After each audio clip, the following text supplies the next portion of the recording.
Everybody claim they run things, treadmill kings, they be stationary stunting. Fourth and long, lots of yards, y'all be punting. We be hitting homers, baby boy, you just be bunting. YouTube, salute.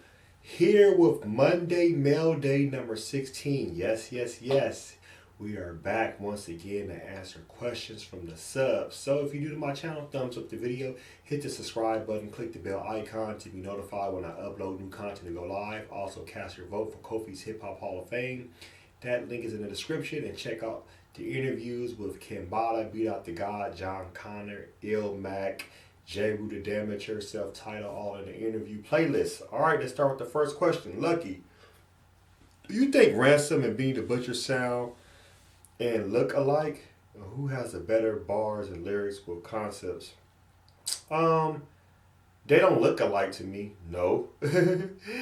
And as far as sound alike, a little, but they don't. Who has better bars and lyrics with concepts? I'm gonna go with Benny the Butcher. Ransom is dope, don't get me wrong, but Benny, that's somebody that really from day one stood out to me. I always liked Benny. Like I said, Ransom is dope, but I like Benny the Butcher style better, and how he actually, with his lyrics and concepts, dope, super dope. To me, he stands out more. All right, last question from Lucky says, do you think Flee Lord, if you don't know who Flee Lord is, he's affiliated with Griselda, and he just dropped a new album, just to let y'all know. He's been dropping albums like every month. He's been grinding real hard, so check his stuff out, y'all. Sounds like Fragile Star with a mixture of sticky fingers when he raps.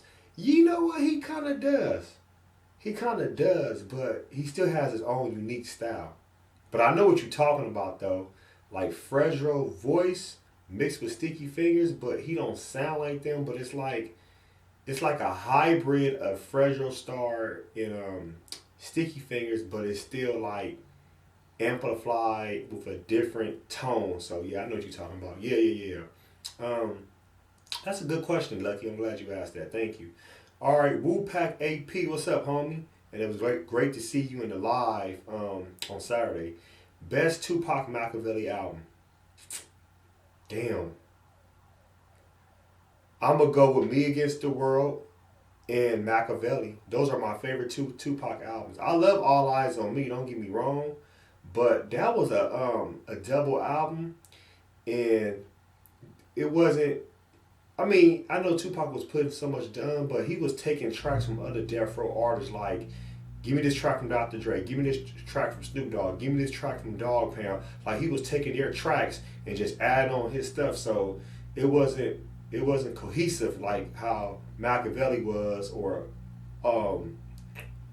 Me Against the World. So it's a dope ass double album, don't get me wrong, but Machiavelli and Me Against the World are my favorite Tupac Machiavelli albums. So thank you, Wu-Pack.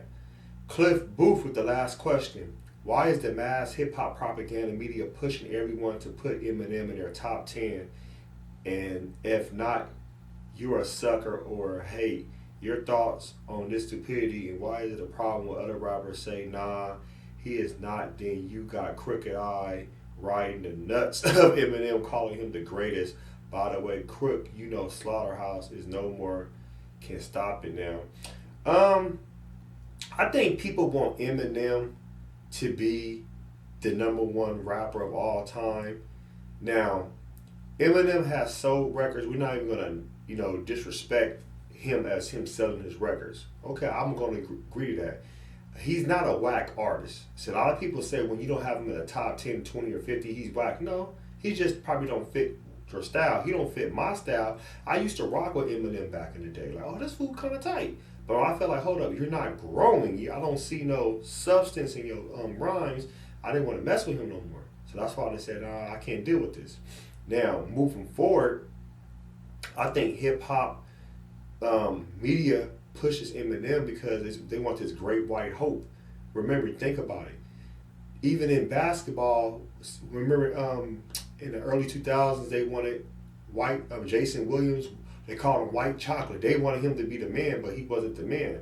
That's why when they have a certain white athlete, they always get behind that athlete and push and push and push over a black athlete. That's how it is. That's this white supremacy, the European worldview agenda that's always being pushed. And if you go against what they got, they don't like you. And as far as Crooked Eye, I mean, if Crooked Eye just saying that, let him say what he want to say. I really don't bother me. I know Royce the 5'9", he always has Eminem up there. But at the same time, you saw what happened to Royce the 5'9", that he don't have. He said none of Eminem albums can outdo Doggy Style. You saw how all these Eminem stands came out and went at Royce the 5'9". So you're gonna always have that, that back slap from the people in the media or whatever, because they want you to go for the agenda. Now there's rappers in the industry that say they're big Eminem fans. I'm not mad at them for that. They can like who they want to like, but it's just like going to Baskin Robbins.